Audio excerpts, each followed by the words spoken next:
this. This is conflict. Do you say conflict or No, it's just how like which handling I will use. And this is when I want connection to the dog. I have the opposite hand, I cross over my body, I talk to the dog which is behind me. So it's always back connection, like you did now, and like you did there. If the jump is placed more like where the seesaw is, or if I need to push the dog away from me, I also use the opposite hand, but I use it totally in a different way. I use it like this, like I push the dog away from me. Instead for doing this, because this can, because then you can see that I'm not doing the same thing with my upper body. Right. It's much more information for the dog to get away to the flick. So I call this the away flick when I need to push the dog away from me. Opposite hand, but in a totally different way. You can see calm, go, still looking at the dog. And then we have the straight flick. If we are just running and it's very simple line, and my momentum is, my running is not pushing the dog in any wrong direction. It's just like, for example, after dog walk, in the straight line, I just run with the hand. Okay, I need to send you forward to the flick, but it's easy for you to choose the flick. You understand? So, and then, as I said, in some situations, it could maybe be okay with this send flick, and this could be okay. Kind of. In some situations where, it's like here, with these two, like we did with her, could be maybe okay still with your, like your hand close to the dog, but maybe it was a little bit better with that one. So it's not like you cannot use this hand, but I prefer that hand. Do you get extra head checking when you do that? No, you didn't also with her. Okay. She was not checking it into you at all. She was just more sure about, okay, this is the line. She's not talking about the front side anymore.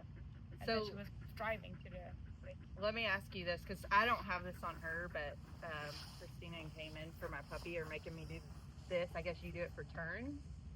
Yes? Does that not confuse No. them? Good question. Very good question. My turn would look like this. This is my left turn cue. Oh, I was told to do that. It depends on where the dog is. Okay.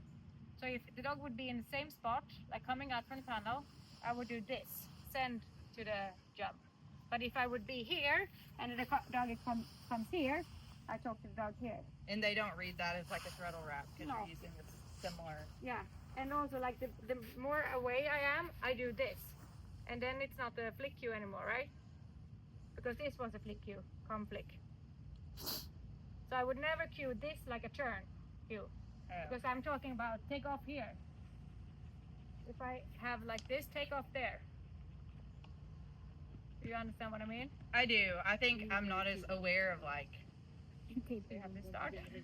But like I was always like with my puppy, I was always like dig. Yeah, that's great. But Because you are that there. could also be like if she was coming out of the tunnel and I was here and needed her to. Yeah, but go in between. it would be here. Flick. That's like Jump. 10-ish. No, but it's very different for the dog. I promise you. It's very different for the dog. And also you have different commands. Sure. And also you are maybe running a little bit extra for the front side versus you are stopping a little sooner for the flick. Even if you're kind of running into the flick, it's a slight difference. So there are differences. And I don't want to take up much time, but do you notice a big difference in the collection doing that versus just on side? I think, like we could see, did you see the difference of Carrie turn out there for the blue one? Yeah.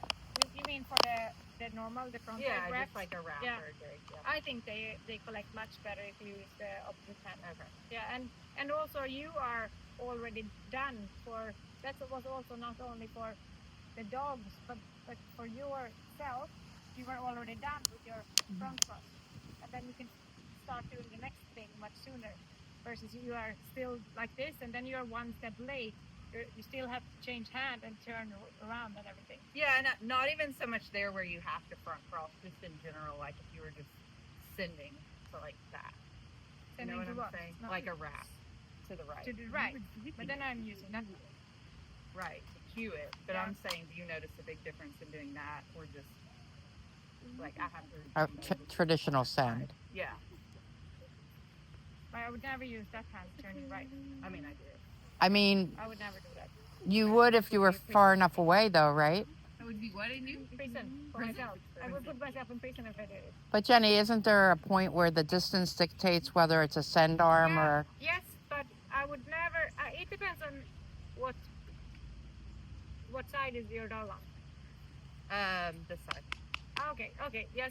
If it's on this side, then I would send it right, just as Donna said. Like if it's a big distance, I just cue the line and then they just listen. Okay. So then the closer I am, the more my hand means something to the dog. So if we have a lot of distance, it's just you go to that jump and listen, because then my hand is kind of out of the picture once the dog comes there. But I would never do what I said was recently. Was if my dog is on my right side, I would never turn it. Oh yeah, no, I didn't mean I that. thought you meant that. Okay, no. So the further away I am, the less my hand means to the dog. That makes sense. Yeah. Because then I also don't push the dog as much with my motion, and then it's probably easier to turn also. But for example, here when we are doing this red one, it doesn't matter what hand I have because I can just talk to the dog now. Right. Perfect. Yeah. Okay. So don't be afraid of using your hand more, because you kind of have to handle the flick also, not only like you have to listen. I think it's important for the dog to understand where the jump is placed and be prepared for how to get to the jump in the most efficient way, from the tunnel for the jump, or like we were talking about here, you have to prepare the dog for the turn, not only say the push command. It's the same for the flick. You cannot only say the flick command, you have to prepare the dog how to get to the flick. More like that, so have fine tuning into it. Okay. Yeah, and look more in front paws, look more on the dog. You prepare. She's very responsive. She's well trained, has a lot of skills and everything. So the details is more or less now just for you to get her more exactly on the line you want, with more a little bit precise